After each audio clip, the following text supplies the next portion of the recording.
This chapter is being written right now, but without a major intervention, all of the equality, inequality, and inequity that we experience in the domestic work markets offline will simply continue online and be amplified at great scale and with great speed if we don't figure out how to change that. That was Palak Shah of the National Domestic Worker Alliance. We met her in our last episode, and I'm Bama Athreya, host of The Gig. This season has been about domestic and care work and how it's being changed by technology. When I started interviews for this podcast in 2019, I meant it to be more generally about the ways in which platforms were changing all kinds of informal and low-wage work around the world. But while I was doing those interviews, gig workers in the transportation sector, drivers worldwide, were starting to connect with each other, and that led to something quite amazing. Uber y Lyft no te puedes esconder, tu avaricia no la vas a mantener.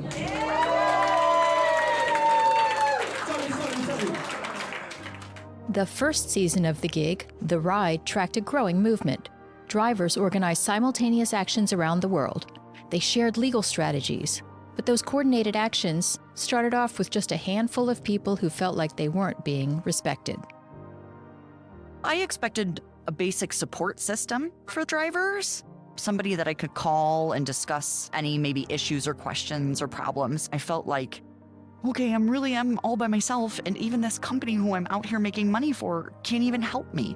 There's nobody there to talk to. That was Rebecca Stack Martinez, one of the drivers in California I spoke with in season 1 of The Gig. Now let's come back to something I thought I'd be talking about all along. Who cares for us, and how platforms are transforming domestic and care work? Just a few weeks ago, in December of 2021, as we were finalizing production and getting ready to release this season, something quite remarkable happened in India.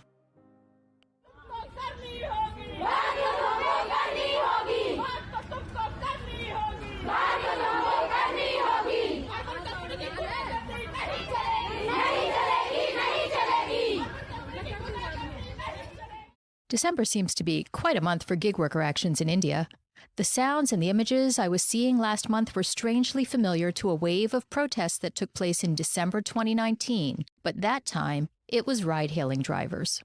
Union power! Union power! Union power! Union power! Union power! Union power! India's driver protests were a harbinger of driver actions around the world. And this may explain why I think it's so extremely important for everyone in the world to pay attention to an action involving several dozen personal care workers a few weeks ago. And perhaps you'll understand why we're calling this final episode, Who's the Fairest? This year, because of the pandemic, I couldn't travel to India. For other reasons, I couldn't interview these workers in person. So I'm introducing you to Soumyarendra Barik.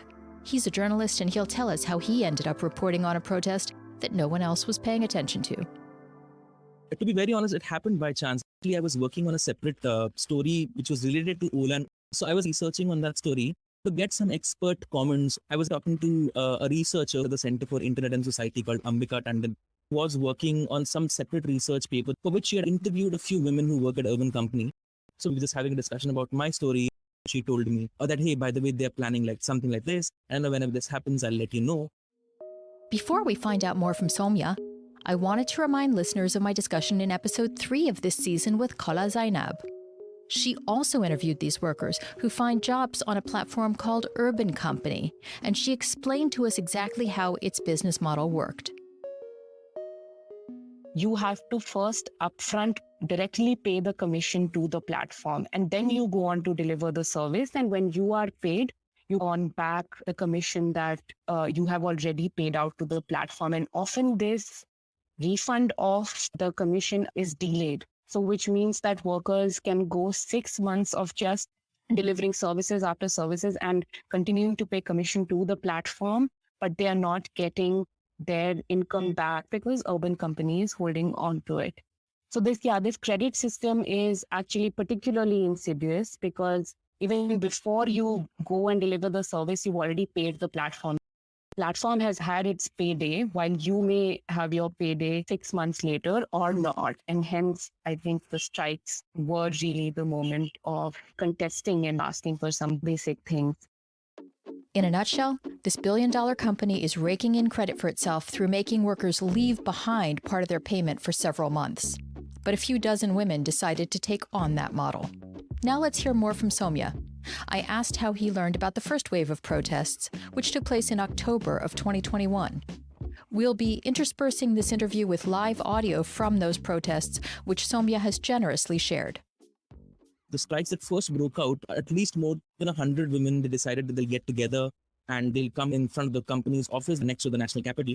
And they were there and they started protesting. They started raising slogans against the company. There were multiple turns of discussion between these workers and the management, but they weren't coming to some sort of an agreement.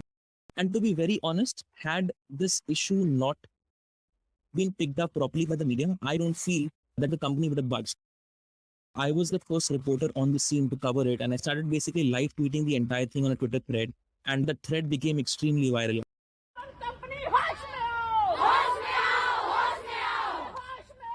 About 300 meters away, I could really see a couple of police vans parked in their hundreds, just shouting slogans against the company, demanding that the company's founder, Abhiraj Pahel, come out and talk to them and just find some common grounds and just listen to their demands. So as you were entering that area, you knew that something very powerful is happening. Just the simple fact that these are women who are mothers. Apart from just having this job, this is not the only job that they have. When they go back home, they have 10 other things already lined up for them. So just to see that women actually taking time and coming out and sloganeering against this company, it showed you that it means so much to them. I asked Soumya to explain what the women told him about why they were protesting.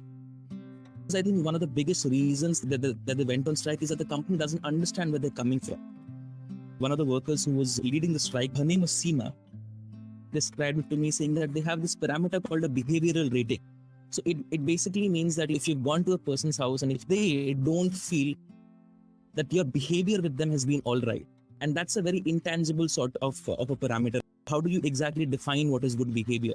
For someone, maybe a very chatty beautician could be good behavior, or for someone, maybe a too chatty beautician could not be good behavior. Things like these play a factor in what your overall rating is going to be. I was struck by what Soumya said because it reminded me of something that's come up in every interview about care work. It's not just about control over wages and working conditions. It's about controlling women's behavior, making them conform to expectations, and making them feel ashamed when they don't act as expected. There's emotional labor, as Kola put it.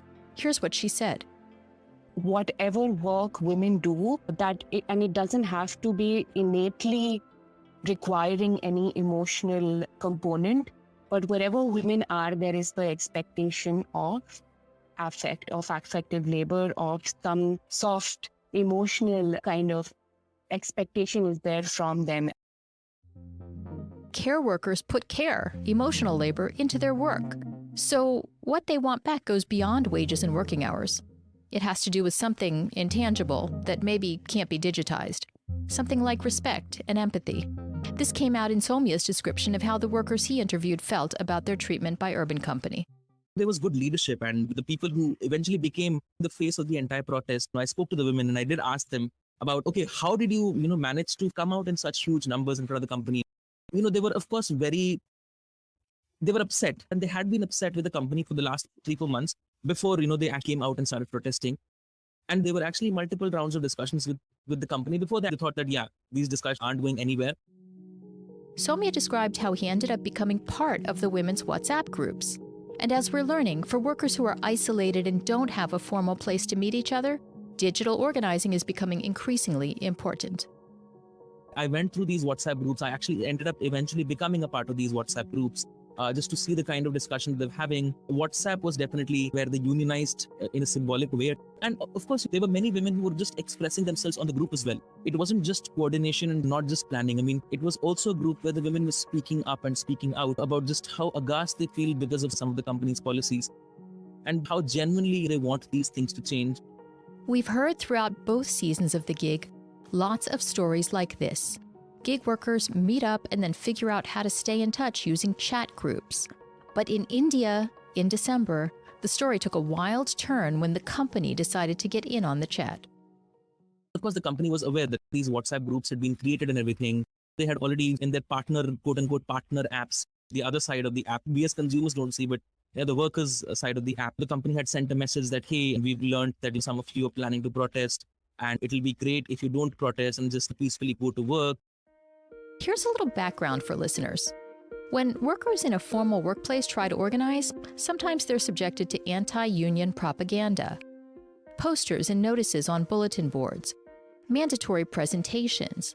Now, platforms who claim they don't have workers are figuring out how to push anti-organizing messages through their apps. Now back to Soumya. You could sense that even before the protest had actually started, there was already an attempt at intimidation by the company to somehow try and silence these women. And then the founder left in the middle, and that led to a huge uproar because the women felt cheated.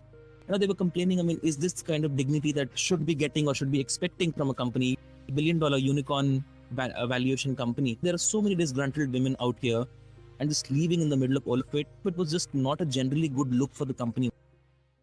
Soumya told me the workers won, sort of. The company promised to deal with the commission issue. But instead of just giving workers the full payment for their services, the company figured out another tactic for withholding their money. They set up a subscription service. Workers who want to be guaranteed a certain number of jobs per month have to pay an upfront fee. These women had to pay to the company. For instance, if they paid 3,000 rupees a month, then they had to do like a set number of jobs. Assuming if you do less than X number of jobs a month, 3,000 rupees would not be credited back to your account. My friends in the anti-slavery movement might have a term for this. Now let's hear what happened in late December.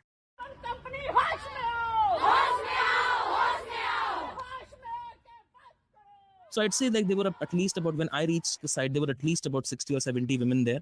And I actually reached in the morning, but the protest had actually started a day before. They decided to stay back, and they were like, we are not going to move till the company listens to us. We're going to just sit here. So they actually stayed back the entire night. And we have to remind ourselves it's happening in December in Delhi and it's freezing cold. I reached in the morning and there were stories, all these women were saying that, at like around 10 or 10:30 when they were sitting in the night, the company shut all of its lights off. They cut washroom access for them as well. And they were like, they talk about dignity, and this is the kind of dignity that they're offering to us. So just to recap, these workers had to pay the company a commission and then do a set number of jobs to get it back. There was no flexibility. Then, Soumya said, this billion-dollar company decided to sue these few dozen workers on the basis that their little WhatsApp groups were a form of collusion. Let's hear more. At around 5:30, a person from the court came, and that person had this huge pile of documents with him and just handed it over to one of the women who was protesting there. And that was a notice from the district court and good summoned 4 women in particular who were named. So in the time when the company was not talking to them at all, the company was actually preparing a petition, a lawsuit against these women, alleging them of unionizing against the company in an illegal way. Of course, I'm not a lawyer and I can't speak for them. But the company's allegations were that this entire protest is illegal. And because these women have been sitting in front of the company gates, they're threatening the lives of other urban company employees, and they have access to some audio notes that show that how all of this is quote unquote a premeditated criminal conspiracy, its business interests and everything. I was at the protest. I can be an eyewitness. I personally would say that there was no moment where anyone's life or even the company property in any way was threatened. There was not even as much a push on the gate. This is completely outrageous. You did see the documents. What is likely to happen? These are women who, they're not lawyers. They don't know what's supposed to happen when they are summoned by a district court, right? Of course, they are bound to get afraid, which is what ended up happening. And that deterred the protests. And that night they actually had plans. Of course, legally they didn't have any backing to ask them to vacate that area because the court hadn't asked them to vacate it. But I think the main thing that the company had, these women go away from their premises, in which they were, of course, very successful. The company's legal tactics succeeded in breaking the protest, and we might never have heard anything about it if not for Soumya, a journalist with a lot of heart. But if the case goes forward, it has huge legal ramifications for gig workers all over the world. So I'm encouraging everyone to pay close attention to how India's courts rule on whether this small group of workers are allowed to use WhatsApp to chat with each other. Let's go back to Soumya.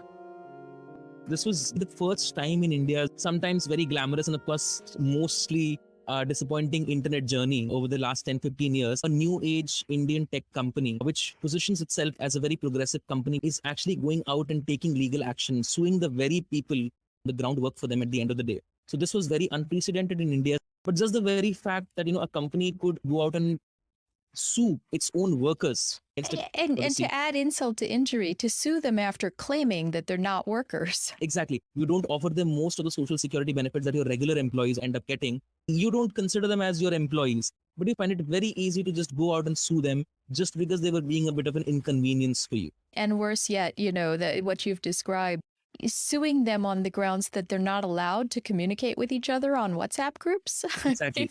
Which I don't know in what world that should ever be allowed. Of course, workers can talk to each other if they collectively feel that something is wrong with the company. Indian laws do allow for you to just, unionize and go out and protest. We have a right to unionize in this country.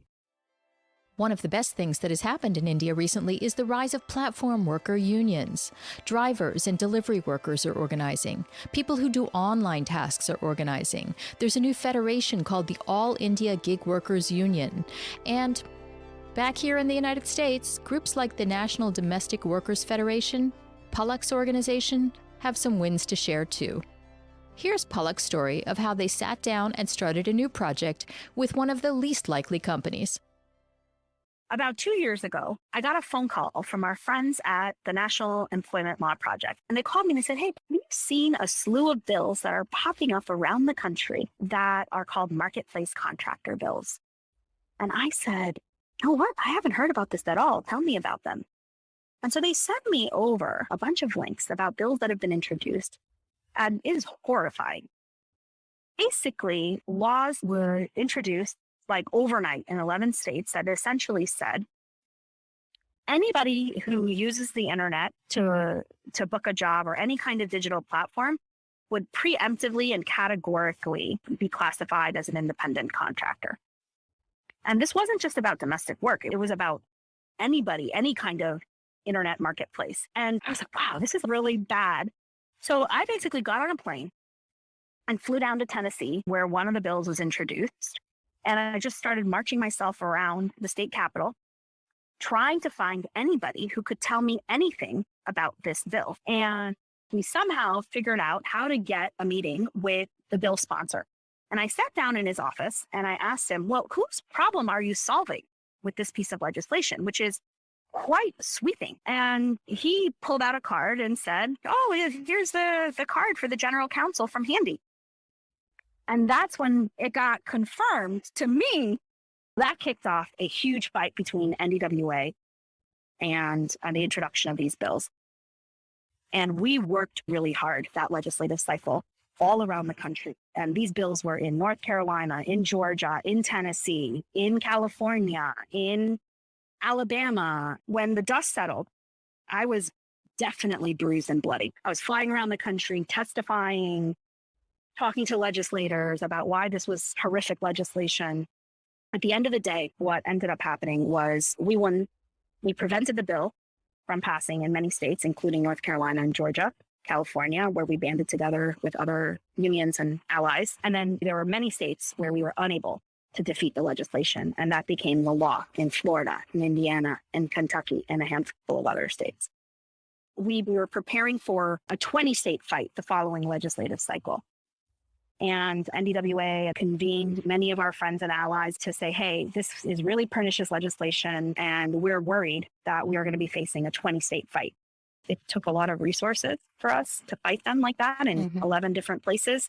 And at the end of the day, we weren't making advances. What we were doing was actually preventing another bad thing from happening. Fights over legal definitions, who gets defined as a worker, have been a theme throughout both seasons of this podcast. But Palak and her NDWA colleagues understood that maybe actions were more important than words. And because NDWA has been organizing domestic workers for years, including workers who use Handy, the movement was clear on what the problems were and what workers wanted. Here's what resulted. It's not cheap to have an 11-state fight and introduce legislation all over the country. And we had obviously stopped them and made a big stink about it and prevented things from happening. And so the next stage of that campaign was a negotiation and a conversation around, is there a different way to engage with each other instead of to battle in various legislatures? And so we went into quite a long period of discussion and negotiation with the company. And earlier this year, we announced a first of its kind pilot with Handy. So we're focused in 3 states, in Florida, Indiana, and Kentucky. As a result of the campaign and the negotiations, was a pilot that did 3 things in those 3 states for cleaners, domestic workers who clean on that platform. It increased the base pay to $15 an hour on the platform. It established for the first time a paid time off, $1.25 for every single hour worked on the platform, which is the equivalent of 17 paid days off if you worked full time on the platform. And there was several other small benefits around occupational accident insurance if you get hurt on the job, in a way, starting to try to pull together a package of scaffolding that protects workers at work. Those things have already gone into place. That wasn't like something that we negotiated and will happen in 5 years or something like that. Those things went into effect in June of this year. And so workers, cleaners in all 3 of those states got a pretty big pay bump. They now accrue paid time off for every single hour worked on the platform, and they all have occupational accident insurance. Wow. The more experimental part, the part that I'm very much involved in on a day-to-day basis, is a new process for worker input and voice. Obviously, when you talk to any gig worker across any sector, the lack of a human being to talk to is a big problem. Whether you're waiting somewhere for a job, like the customer cancels on you, you're somehow getting penalized for that. And so there's lots of issues that we have always known about in organizing Handy workers. And this process is an experiment in workers having a direct line to the company on a monthly basis to resolve and address those concerns. Of course, we're inventing it, so we're tweaking it and evolving it every couple of months. The way that it's working right now is established a new organization called NDWA Gig Worker Advocates. And that workers are sitting in a 2-hour meeting with the company where Gig Worker Advocates is playing a facilitative role here to come up with an agenda and the topics that are of most importance. And we work together. Listening to stories of what happened with Handy in the United States and Urban Company in India, and thinking of discussions with Erin at Well-Paid Maids and others this season, it feels pretty clear who's the fairest. Companies can choose to fight in courts and legislatures. They can put their energy into having more and more control over workers, even surveilling and prohibiting their chat groups, all while claiming those workers are independent. But as we wind down this season of The Gig, I'm feeling hopeful. To be sure, there are some things we've learned about how technology can strip the care from care work and reduce it to tasks to be optimized. How big data can be used to control and manipulate workers who are already vulnerable. But we've also learned that workers who are usually isolated and in the shadows can use digital technology to connect in ways they couldn't previously. That advocates can also find ways to use the aggregation of their data for organizing and to inform good public policy. And we've learned that good business models are possible in this sector. Remember the fairy tale Snow White? There was a magic mirror that wouldn't lie about who was the fairest of them all. I thought about that when I was hearing the Urban Company story. On paper, a company can make itself look good to investors. But when workers hold up a mirror, we see it's not so fair. We humans need to keep holding up mirrors to technology, asking ourselves whether it's really making our lives better, and finding ways to change what's not fair. That's at the heart of NDWA's pilot with Handy. I asked Palak to tell us what they were learning. We are very optimistic about this model. We're not saying that this is the only model that should happen in the gig economy. We're not saying this should replace unions in any way. We're saying we have a moral responsibility to improve the working conditions and provide exposure to organization, for workers to meet each other, to deliberate and to build their own confidence and power with each other, to shape their own future. And I think we're starting to see a kind of reckoning around all of that in Silicon Valley, where there's a kind of light bulb moment happening for whatever reason, right? Where you can't run a platform if you're only focusing on one side. You have to focus on both sides.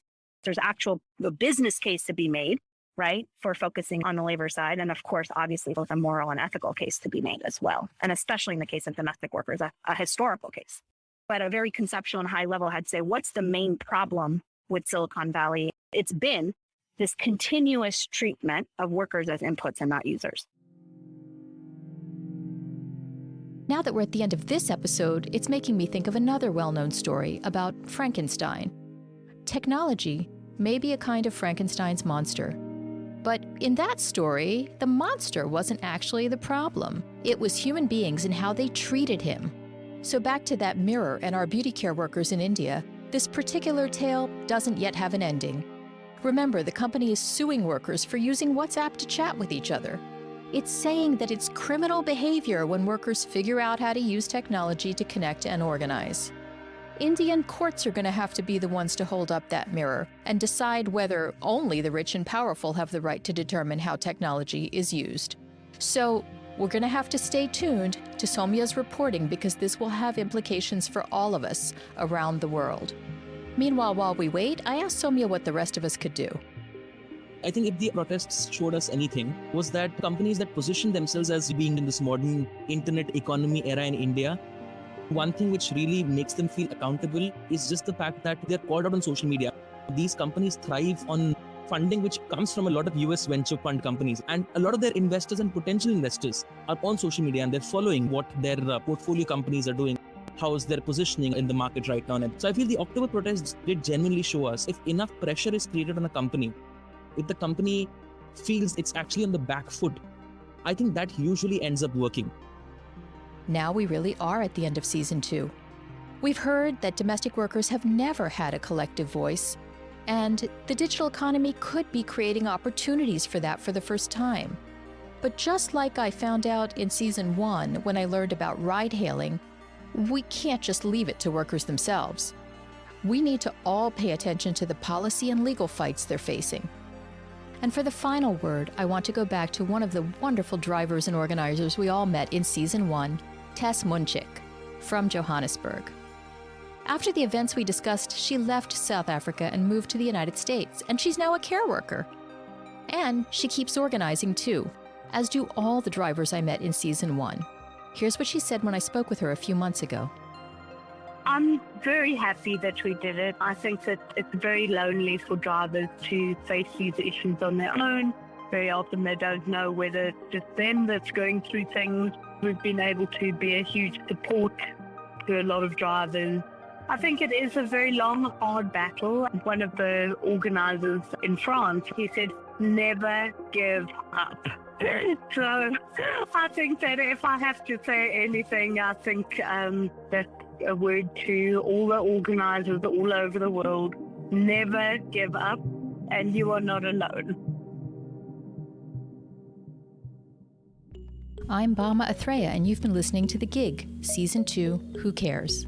I'd like to thank this season's sponsors, Solidarity Center and Global Works Foundation, for their generosity. I'd also like to thank Open Society Foundations for their generous support of Season 1.